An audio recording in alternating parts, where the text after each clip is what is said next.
able to complete its work in a responsible manner. Once again, I wish to commend the Chair and the ranking members and their staffs for their fine work on this measure. Madam President, I yield the floor. The clerk will call the roll. Mr. Akaka.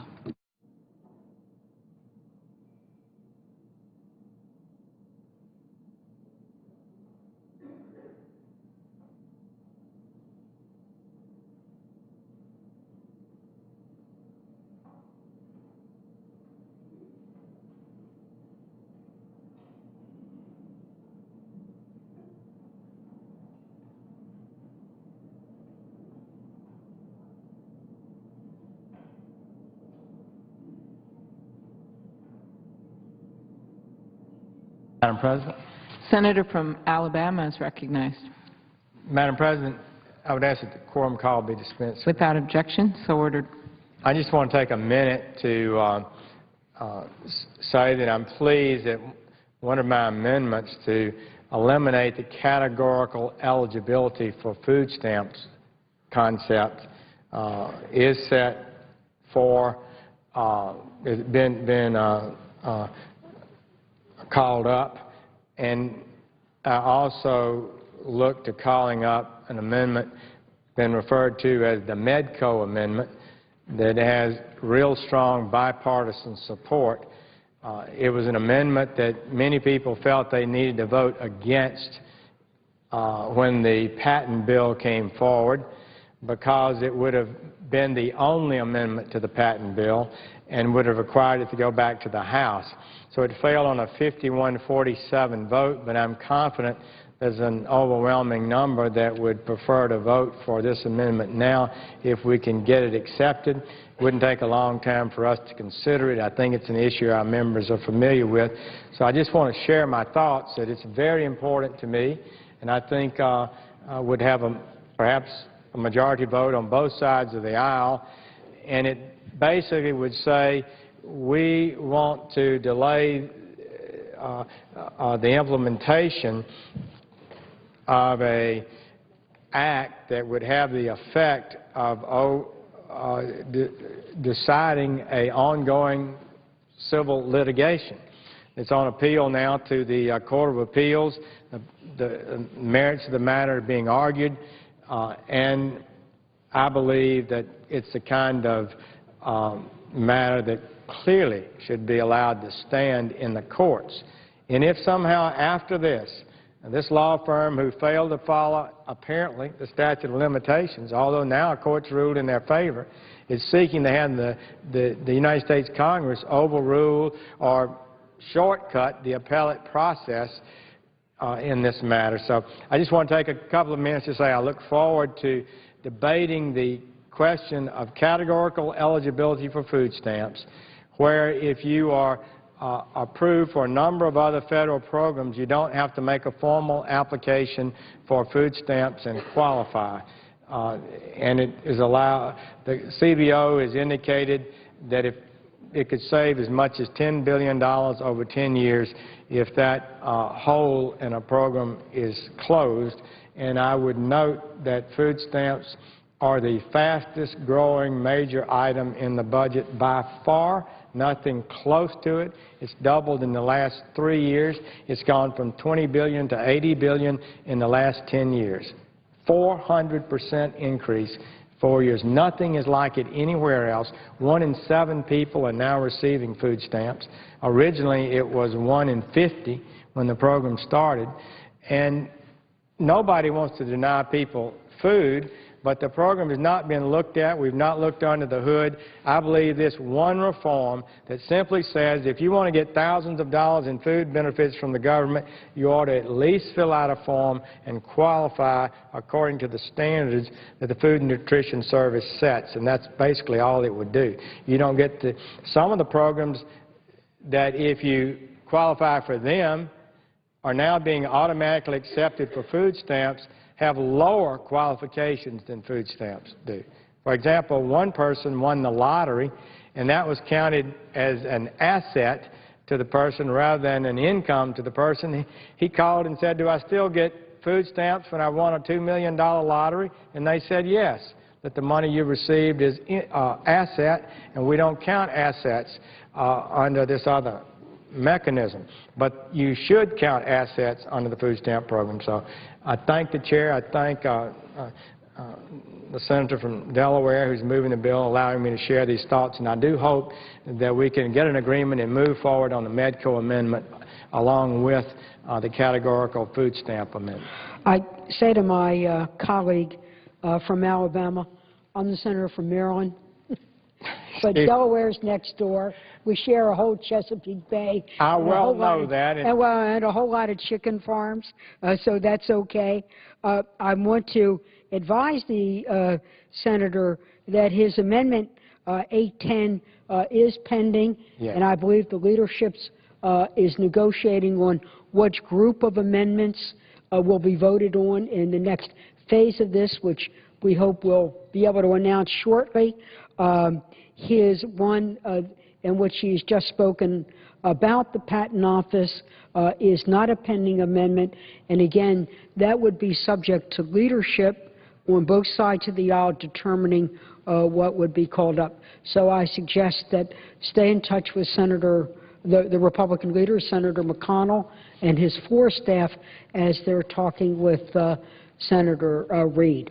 But your amendment is pending, and I know you debated it yesterday. I know that our colleague from Michigan, Senator Stabenow, chair of the Agricultural Committee, commented, and I would just say to the gentleman, because I believe him to be a compassionate conservative, a phrase we once used a decade ago, one of the reasons people, you know, maybe how you file papers are one thing, but we do have a 9% unemployment. Gosh, in my state, we're seeing people come to food banks who used to donate to food banks. We're seeing an increase of people who've been laid off, who either have no job or have taken now part-time jobs. So one of the reasons the food stamp population is increasing is because unemployment is increasing, and I look forward to working with you on a bipartisan jobs bill. But we also want you to be able to speak to your amendment and and hopefully, because it is pending, it could be included in I thank the chair, and she is correct that you have allowed the food stamp amendment to be pending, and I am talking with staff on this side, and Senator from Maryland is not objecting at this point to that amendment. So I hope that will happen. I just wanted to emphasize that a number of members feel very strongly that this is a matter that we have an opportunity now to fix. That is, we shouldn't be moving forward to intervene in an ongoing lawsuit. You know, under our rules, there is a way to get a special relief act if somehow there's a miscarriage of justice occurs in our American system, an individual special relief act. But it has certain procedures. But one of the key procedures of that is that your litigation be exhausted, that you've already tried to get it exhausted, and then if the courts can't give you relief, we might consider it under certain procedures. And so this litigation is ongoing, and that's why I Senator, what are we which category are we still talking about? Food stamps? No, I'm talking about the I'm talking I about kind of got lost here. Patent Office, the Patent Bill, Medco, statute of limitations No, now, yes. issue that's was House by a very first vote they said not to do it, and the second vote they put it in by a narrow margin, and the bill came over here, and our members did not want to amend the House bill, even though many opposed that particular amendment. So this would give us an opportunity to vote on it. You know, I remember that very well, Senator. I remember that it was enormously controversial. It was significantly confusing, and there was much to be said on both sides of that. I believe somebody missed the filing by 24 hours. I think that's basically correct. But, you know, you were the chair of the Judiciary Committee. You were well-versed in the patent stuff. So But why don't we turn it over to leadership and see how they want to Fair proceed enough. with yours? I just wanted to, for the record, indicate that I was urging our leadership to hopefully Make get the this amendment matter pending. pending. Thank you so much. Well, we'll turn it over to a higher power, okay? Madam President, we note the absence of a quorum. The clerk will call the roll. Mr. Akaka.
The Senate continuing consideration of the mini-bus of fiscal 2012 spending bill. Senate Majority Leader Reid has expressed optimism that the Senate could complete work on the measure this evening.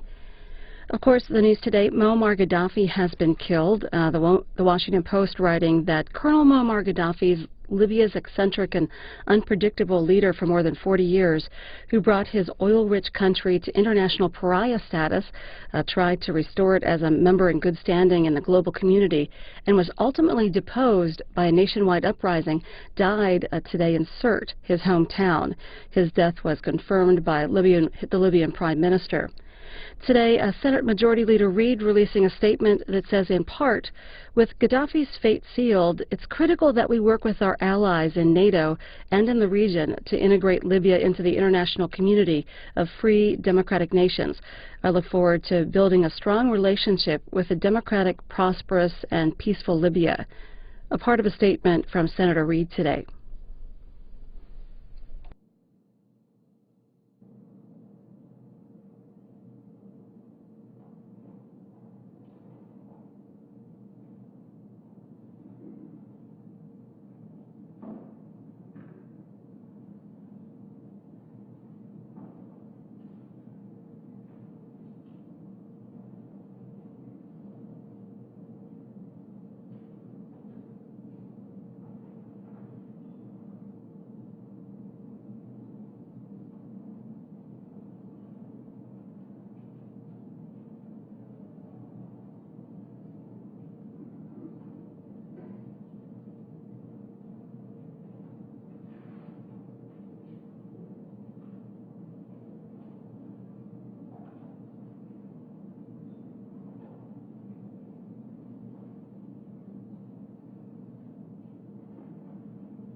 As we wait for a senator to speak, Senator Tom Harkin, the chairman of the Senate Education Committee, said that he and Ranking Member Michael Enzi have reached an agreement on changing the No Child Left Behind education law. That markup, making the final changes to that legislation, continues live right now at cspan.org. Also, a Republican presidential candidate, Mitt Romney, is in Iowa for the first time in 2 months. He met with about 150 people at a town hall-style meeting in Sioux City. He said, "I'd love to win Iowa," a quote from Mitt Romney today. You can see that tonight at 8:30 Eastern Time on C-SPAN.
Thank you, Madam President. I ask unanimous consent that proceedings under the call be dispensed with.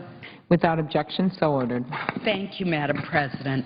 Madam President, at some point during consideration of the Transportation, Housing, and Urban Development and Related Agencies Appropriations Bill, I expect that there may be a motion to recommit the bill to the Appropriations Committee.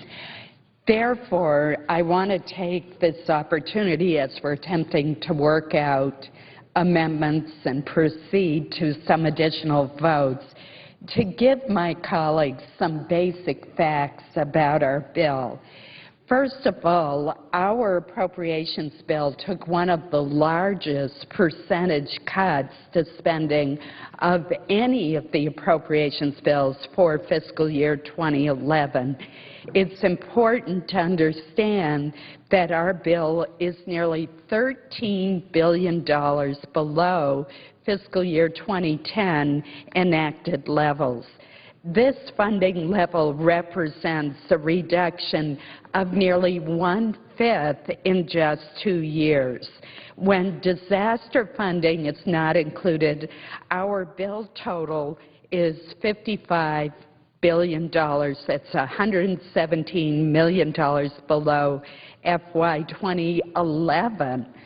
So, Madam President, I want to point out that this bill is a fiscally responsible bill. It's a bill that required a lot of tough choices. It's a bill that does not fund some programs to the level that I would have liked to have seen them fund, but it recognizes the reality of a $14.3 trillion federal debt that is growing every day. Therefore, we've had to make tough choices. We cannot have the luxury of fully funding every program, even those programs that are very beneficial. In other cases, also, Madam President, we put tough new restrictions on programs where we felt that the taxpayers have been not getting their money's worth, and that includes some programs run by public housing authorities and the home program about which the Washington Post did an expose. So we've worked carefully and closely with the Inspector General at the Department of Housing and Urban Development to make sure that there are new anti-fraud provisions and restrictions. It's also important to understand that the $117 million difference from fiscal year 2011 does not take into account the $3.9 billion in one-time rescissions taken in FY 2011 that were not available in fiscal year 2012. So when you compare the appropriations for program spending not including offsets, our bill's appropriations, in our bills, the appropriations is actually $1.1 billion below the fiscal year 2011 enacted levels. Madam President, I've just given a great deal of different numbers, but my point is the same, and that is that this is a fiscally responsible bill, it's a constrained bill, and our subcommittee's allocation was cut quite severely, and thus it was a real challenge. But it's a challenge that we have to meet in these very difficult budget times. We don't have the luxury of fully funding even very worthwhile programs. It's been a great pleasure to work with my colleague, Senator Murray, to produce a bipartisan bill, and that's what we have done. But again, our transportation HUD bill took one of the largest percentage cuts in spending of any of the appropriations bills that will be brought before this body. Finally, Madam President, let me tell you that I'm very pleased that we are bringing the appropriations bills to the Senate floor. None of us, in my opinion, wants to see the problems that we've had in the past couple of years where we've ended up at the end of the calendar year with a huge omnibus bill stacked on our desks, no one completely sure of every provision that is in the bill, and it's just a terrible way to legislate. It is much more responsible to bring the appropriations bills before the full Senate after they've had their careful consideration by the appropriations bill, and I would note that they do get careful consideration by the appropriations committee. Is what I meant to say. We have extensive hearings, and we have markups at both the subcommittee and the full committee level. But then the full Senate should have a chance to work its will on these bills. And I've been pleased that we've been considering these bills all week. We've had several amendments offered by members on both sides of the aisle, and we've had constructive debate. As my colleague from Maryland has pointed out, it's been a respectful, civil debate, and that's what the people of this country deserve. So I hope this is going to set a precedent where we will bring every single one of the appropriations bills before this body so that members can work their will. It is the right way to legislate, and it avoids the spectacle of our having a multiple thousands of pages omnibus bill, which does not serve the people of this country well. Madam President, seeing no one seeking recognition, I would suggest the absence of a quorum. The clerk will call the roll. Mr. Akaka.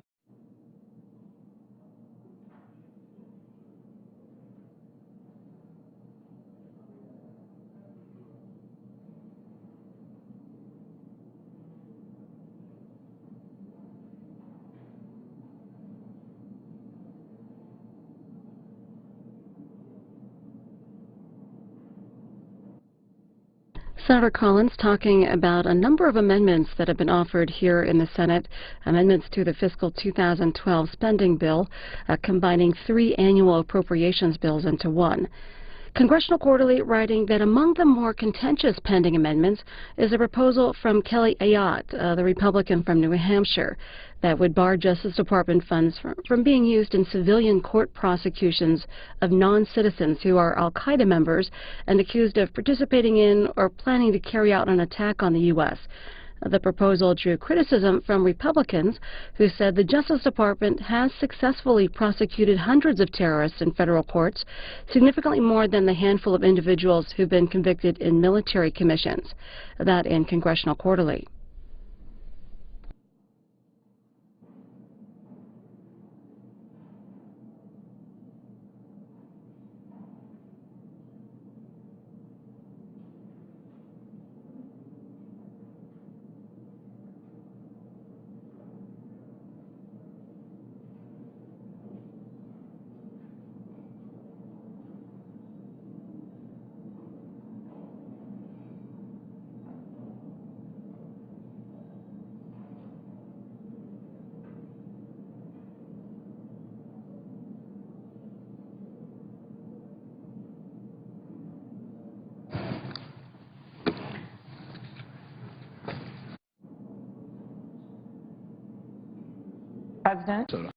Mr. President, I ask that the quorum call be vitiated, and I ask to speak as if in morning business. Without objection, and the senator is recognized. Mr. President, I rise today to speak in support of the Teachers and First Responders Back to Work Act. Rarely is our economy discussed without mention of the more than 14 million Americans that are currently out of work and searching for a job. But this statistic is only really the beginning of the story. 2 years after the recession officially ended, or at least was at a place of stability, unemployment remains stubbornly high at 9.1%. And when you factor those that are working part-time because they can't find a full-time job and those who have stopped working altogether, that number quickly climbs. In my home state, it is 2 points better at 6.9%. But there are still too many people out of work. It's my firm belief that the role of Congress is to promote the interests of the American people. And the American people have said loud and clear that we need to focus on initiatives that are about jobs, private sector jobs, jobs that pay people so they can support their families, jobs that strengthen our economy. At a time when enormous budget shortfalls plague our states, many states have been forced to make tough choices, including cutting the jobs of those individuals on our front lines, law enforcement and educators. In Minnesota, we've seen more than our fair share of crises in recent years, but we've also seen the value of effective emergency response. We all witnessed the critical work of public safety personnel during the minutes and hours following the 2007 bridge collapse in Minneapolis. That was just a few blocks from my house, Mr. President. During that emergency, the Minnesota first responders reacted swiftly and effectively, and they were aided by a strong local public safety network. What we saw that day was a true show of American heroism, a window into the courage, skill, and selflessness that first responders practice day in and day out. They didn't run away from this major bridge collapse, 8-lane highway in the middle of the Mississippi River. They ran toward it. They dove in and out of that water, rescuing people, dozens and dozens of cars in that water. And thanks to their selfless efforts, while we lost way too many lives, literally hundreds were saved because of their work. These men and women dedicate their lives to protecting our families, supporting our children, and serving the public. They perform critical jobs in our communities, jobs that we cannot afford to lose. I saw it again, Mr. President, in Wadena, Minnesota, a smaller town than Minneapolis, up in northern Minnesota. There they had a tornado that literally flattened a mile of their town. I was standing there in just complete wreckage, a big high school where the bleachers were a block away, where there was nothing left of a public swimming pool. And you know what, Mr. President? Not one person died in that town, even though this was in a completely residential neighborhood. Do you know why? They got their siren out early. The teenage lifeguard at that pool, who had a dozen kids, got their parents there within 10, 15 minutes, and the remaining kids she got in the basement across the street. And when I visited that, a few days later, when I visited that town, hugged a man whose entire agriculture business had been flattened. He saved his employees in a safe that he always joked, since he didn't have a basement, they could go in the safe. That's what I remember. But the thing that I most remember was the mayor and the sheriff, and how people, despite being blocked away from their houses, having their houses completely flattened, losing every single thing they owned in the world, all they could do was hug those public officials and cry, because they knew that the planning that they had put in place, that the acts of the sheriff and the police and the emergency system had saved their lives. That is first responders at their best. That is public servant at their best. And that's why we need to pass the Teachers and First Responders Back to Work Act, which should support the hiring, rehiring, and retention of career law enforcement officers and first responders. I know that state and local budget cuts have forced thousands of police officers and firefighters off the beat. This bill provides $5 billion to keep police and firefighters on the job by creating or saving thousands of first responder jobs across the nation through competitive grants to state and local governments. The Teachers and First Responders Back to Work Act also saves or creates jobs through critical investments in education. A good education should be the basic right of every child. I know you know that in Maryland, Mr. President, as I know it in Minnesota. It is one of the very best investments that we can make in our future as a nation. My mom taught second grade until she was 70 years old. She had 30 second graders in her public school class. And we lost her last summer. But what I will never forget are all of those students who are now grown up that came to the visitation, came to the funeral, and told me all those stories. I'd always known that my mom dressed up as a monarch butterfly when they had the unit on Metamorphosis. And she would wear a butterfly outfit, and she would hold a sign that said, "To Mexico or bust." But what I didn't know is that after that school day would be done each year, she would go to the local grocery store to Cub Foods in that outfit and shop. Well, when I first heard that story, I thought that was pretty funny and something she would do. But when I finally realized as she went to that store, because I met the parents of this young man, he had taken her class in second grade. He had some pretty difficult disabilities. And he went on, graduated from high school, and his job was to bag groceries at that store. So she would go back every year to see that kid in her butterfly outfit so that he would remember that class. That is a public servant, Mr. President. That is what teaching is all about. It is something bigger than yourself. Given the enormous budget shortfalls across the nation, states and local school districts have been forced to cut back on education programs and services, often laying off needed teachers and other critical staff or raising additional revenue to cover the shortfall.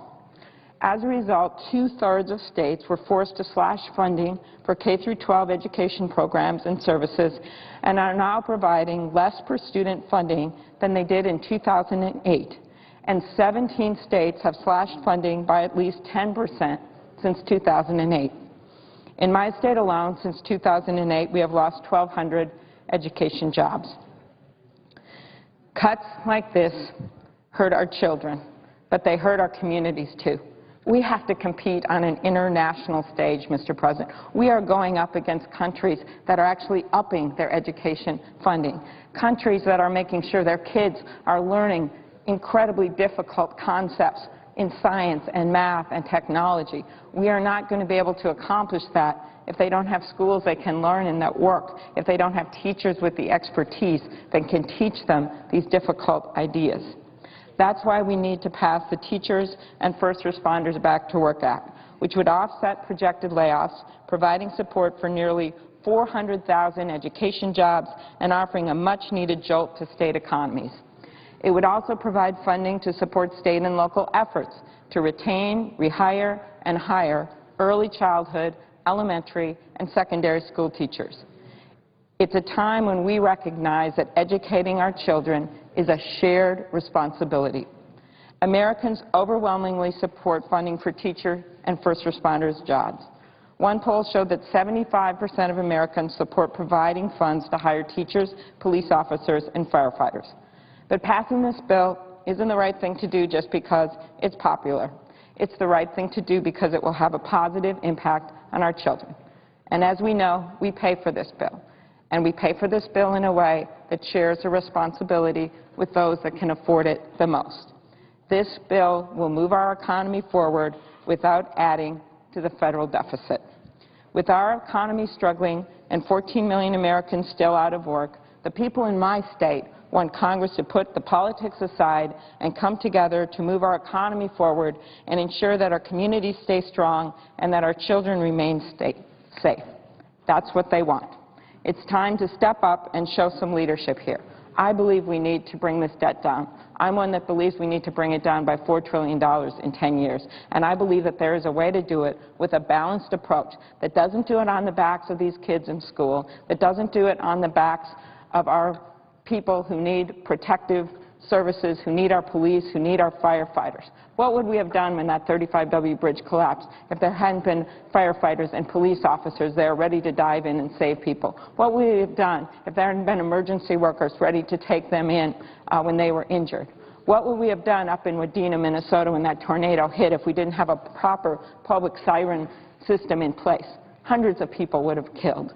And what we have done for that kid I talked about with the disabilities, if my mom hadn't been his teacher and cared about him and went back to visit him again and again and again.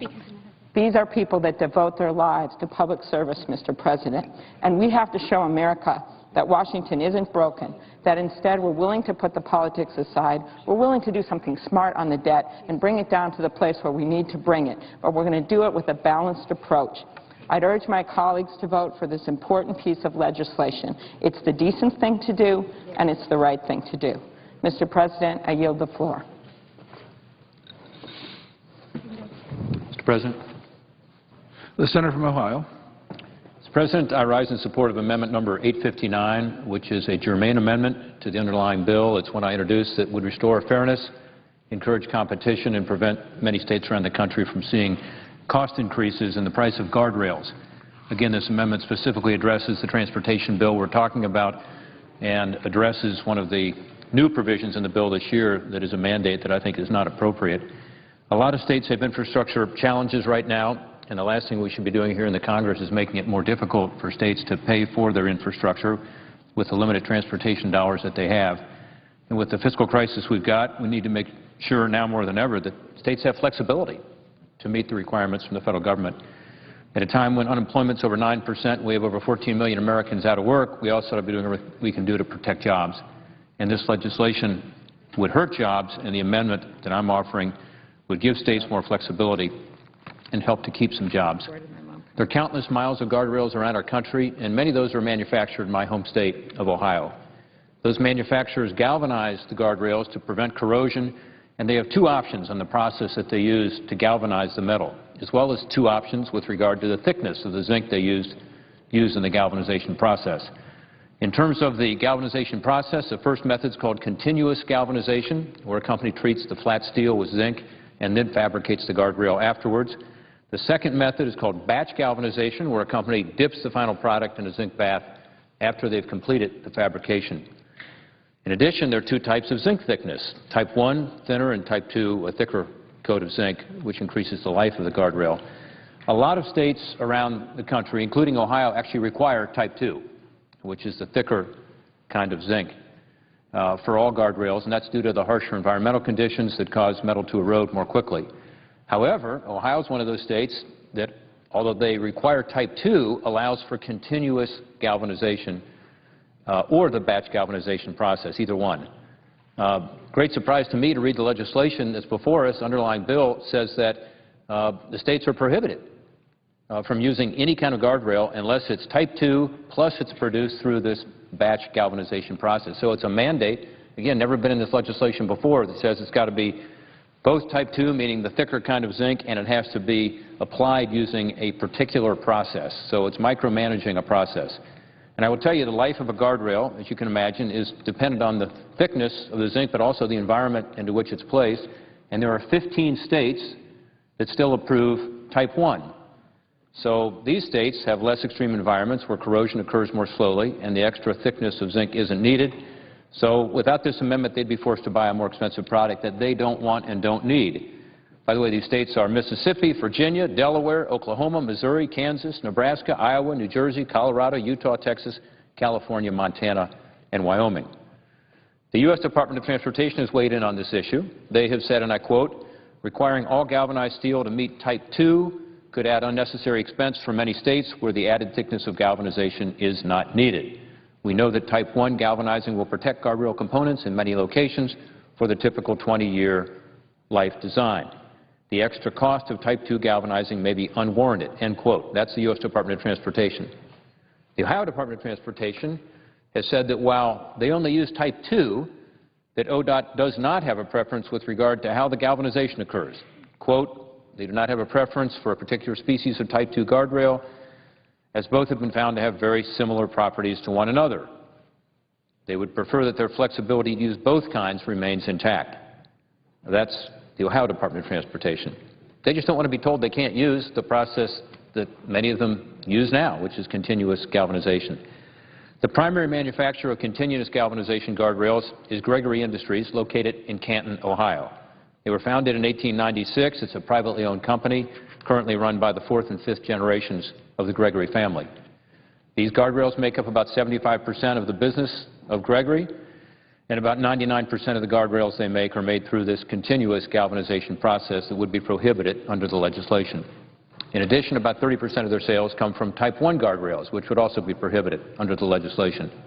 So the language as it stands would be devastating for this one company and would put 125 jobs in their Canton, Ohio facility at risk. By the way, the guardrails they produce are approved by the American Association of State Highway and Transportation Officials in a document called the M180 that dictates what's acceptable and what's not. The type of products for the current language, the current language would prohibit, by the way, have been in use in all 50 states in the country, and the continuous process that would be prohibited has been around for 50 years. So bottom line is, we shouldn't give this Ohio company or any company an advantage. We should allow competition to determine this and let the states determine it. Why come up with a new mandate that micromanages this process at a time when we're all trying to save dollars and use them more efficiently. So this amendment seeks to strike the language that would limit the flexibility of states and place additional costs in cases where it does make sense to use type 1 or it does make sense to use this continuous galvanization. So, Mr. President, I would urge that the Senate just take a common sense approach here, and I would urge all my colleagues to support this legislation. I know that my colleague may have some thoughts on this, but in summary, I would ask through this amendment to strike the language that would limit the flexibilities of states and encourage you to support Amendment 859. I object to Amendment 859 presented by my colleague from Ohio, the guardrail amendment.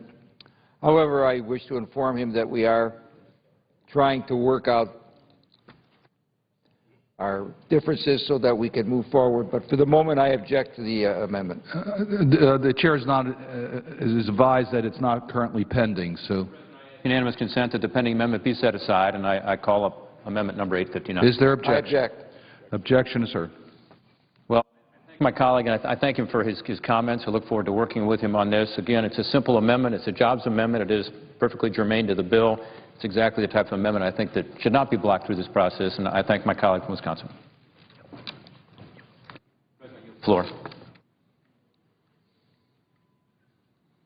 Does he have his quorum? The clerk would call the roll of the Senate. Mr. Akaka.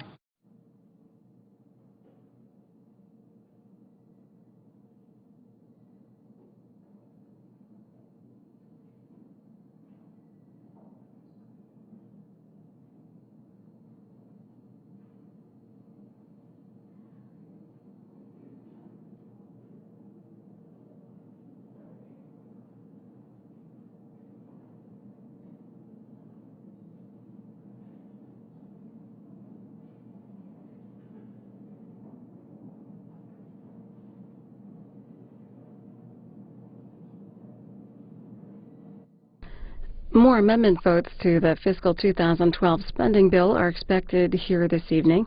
We heard Senator Klobuchar earlier talking about part of President Obama's jobs proposal that would prevent layoffs of teachers and first responders. Senator Reid has set a vote on whether to proceed to that measure no later than tomorrow. Here's what you can expect tonight here on C-SPAN 2 after the Senate goes out. The Senate Health and Education Committee are making the final changes on a rewrite of the No Child Left Behind law. You can see that during prime time after the Senate goes out. Also, the Senate Banking Committee holds a hearing on housing finance and 30-year mortgages. And then some video we shot of the Occupy Wall Street protests. That's all coming up during prime time after the Senate tonight here on C-SPAN 2.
Leader. I ask consent that further proceedings on the quorum call be dispensed with. Without objection, the leader is recognized. I also ask unanimous consent that the junior senator from New Hampshire and I be allowed to engage in a colloquy. Without objection.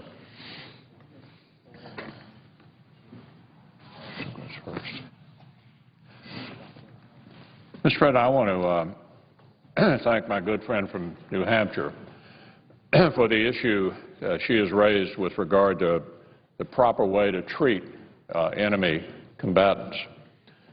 Her amendment, which we've been discussing off and on here on the floor today, has prompted predications of doom and gloom from our friends on the other side of the aisle and a lot of very excited rhetoric. Just to be clear, I would ask my friend from New Hampshire, is it not true that the amendment that she has offered does not apply to everyone, absolutely everyone, who might be generally labeled a terrorist? I thank our distinguished Republican leader, the senior senator from Kentucky, for that question. That's correct. My amendment only applies to members of al-Qaeda and associated forces who are engaged in an armed conflict against our troops and coalition force and who are planning or are carrying out an attack against our country or our coalition partners. It does not apply to everyone who might be termed a terrorist, and it does not apply to United States citizens who are members of al-Qaeda.